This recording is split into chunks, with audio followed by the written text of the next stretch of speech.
कि हम अपने अंदर ईमान की मजबूती को पैदा करें। और जब इमरान को आपने जिता करके भेजा था, मैंने तब भी कहा था कि मैं गूंगी का गुड़ खाया हुआ एमपी नहीं हूं। इमरान मेंबर पार्लियामेंट तफरी करने के लिए नहीं बना है।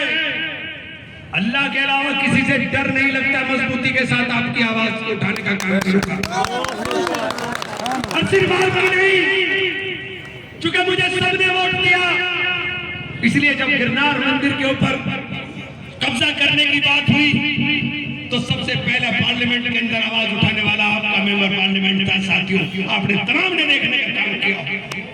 जब बांग्लादेश के अंदर वहां के एनजीओ पर जुल्म हुआ, तब छाती ठोक करके हमने कहा था कि बांग्लादेश के एनजीओ के साथ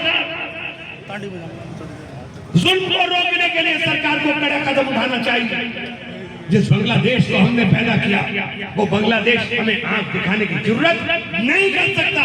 वहां के हितों की हिफाजत के लिए सख्त कदम उठाइए और राजदूत को बुला करके, वहां के एम्बेसडर को बुला करके आप नोट देने का काम करें कि या तो ये जुल्म रोको, वरना हम तुम्हारे साथ रिश्ता तोड़ते हैं। हमारे से रिश्ता टूटना वो बर्दाश्त नहीं कर सकता।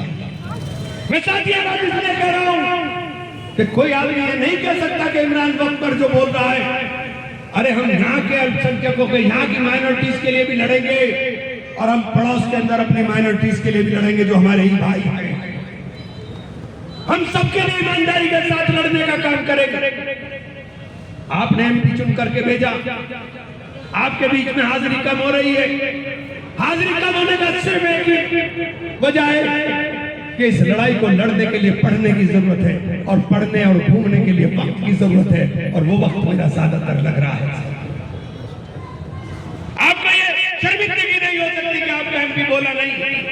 हिंदुस्तान के किसी भी जिले में जाओगे तो ये जरूर पूछेंगे कि हाँ सहारनपुर से, हाँ भाई आपका एमपी बोलता बहुत।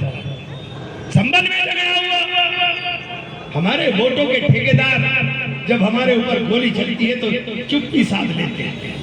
जो ठेकेदारी करने वाले लोग हैं वो चुप्पी साध करके बैठते हैं। अरे दम दिखाया होता, मैंने पार्लियामेंट में खड़े होकर कहा, प्राइम मिनिस्टर के सामने कहा, होम मिनिस्टर के सामने कहा कि आपने हमारी हालत क्या कर दी है मुल्क के अंदर। घर के अंदर रहेंगे तो दंगाई मार देंगे और बाहर निकलेगी तो पुलिस मार देगी। आज हाल क्या करके हम क्या करें? हमें कोई तो रास्ता दिखा दीजिए। हमें दंगाई क्यों बताने का काम करते हो? संभल मस्जिद में सर्वे हो रहा था, एक दिन सर्वे हुआ, सुकून से हो गया। तो जब झगड़ा नहीं हुआ, एक ही दिन में अदालत में एप्लीकेशन लगती है। कमाल का सिस्टम है। पहले दिन अदालत में एप्लीकेशन लगी, 4 बजे आदेश हुआ, 6 बजे सर्वे कमेटी सर्वे करने के लिए पहुंच जाती है। वहां के लोगों ने तामुल के साथ जाने, फिर बहुत सारे लोगों की भीड़ के साथ 4 दिन बाद जाया जाता है। मस्जिद में खड़े होकर के नारेबाजी होती है और झगड़ा हो जाता है। पुलिस सीधा गोली मारती है, 5 लोगों का कत्ल होता है। सीधे सीने पर गोली मारती है, कत्ल होता है।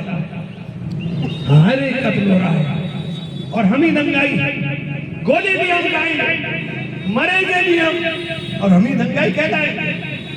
ये कैसा निजाम है? ये कैसा निजाम है कि आप एक इतनी बड़ी कम्युनिटी को साइडलाइन करना चाहते हैं? मैं अपने तमाम भाइयों से पूछना चाहता हूं, ये मुल्क, जिस मुल्क के अंदर कश्मीर से लेकर कन्याकुमारी तक 350 भाषाएं बोली जाती हैं, जिस मुल्क के अंदर नॉर्थ के अंदर अलग रीति रिवाज हो, वेस्ट के अंदर अलग हो, ईस्ट के अंदर अलग हो, साउथ के अंदर अलग हो, उस मुल्क के अंदर एक इतनी बड़ी कम्युनिटी को आप साइडलाइन कैसे कर सकते हो?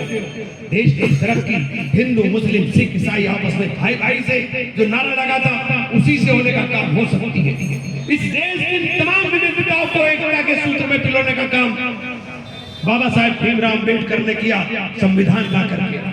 आप संविधान को बदल करके इतनी बड़ी ताकत को आपको देश के विकास के अंदर लगाने की सोच होनी चाहिए। अगर प्रधानमंत्री कहते हैं कि मैं एक हाथ में कुरान और एक हाथ में कंप्यूटर देखना चाहता हूं, तो हम भी चाहते हैं कि प्रधानमंत्री जी आपकी नीयत साफ है, तो एक हाथ में कुरान और एक हाथ में कंप्यूटर दे दीजिए। हमें उसे पैसे की भी जरूरत नहीं, बस हमारी जायदाद को बख्श दीजिए। आप हमारी जायदाद बख्श दें, हमारे पास इसी से इतना पैसा आ जाएगा कि हम बच्चों की तालीम पूरी कर सकते हैं। और आपसे नहीं कहना चाहता हूं कि तालीम जरूरी है, तालीम के लिए अपने मकसद को सामने रख करके तालीम को पाने का काम करें साथ साथ। और आप लोग सब लोग मेरे साथ बेइंतहा मोहब्बत करने वाले लोग हो, आपसे भी कहना चाहता हूं मेरे लिए दुआ करिएगा। सर पे कफन बांध के निकला हूं, डरता हूं सिर्फ अल्लाह से, किसी से डरता नहीं। हो सकता है कि मेरे साथ भी कुछ और करने का काम किया जाए, लेकिन मौत और जिंदगी अल्लाह के इख्तियार है। जितने दिन इमरान के दम में दम है आवाज के अंदर, उतने दिन हक बात को कहने में डरेगा नहीं, दबेगा नहीं, झुकेगा नहीं। इमरान मसूद जिंदाबाद, मसूद जिंदाबाद, मसूद जिंदाबाद। इसलिए 2 साल से गुजारिश करना चाहता हूं, ऐद कर लीजिए आज के दिन कि हम अपने देश के दस्तूर को, आइन को बचाने के लिए हम लोग जी जान से लड़ने का काम करेंगे इंशाअल्लाह। और ये जो नफरत की आंधियां चलाने का काम होगा, इन आंधियों के सामने डट करके मोहब्बत के साथ खड़े होंगे, अखलाक के साथ खड़े होंगे।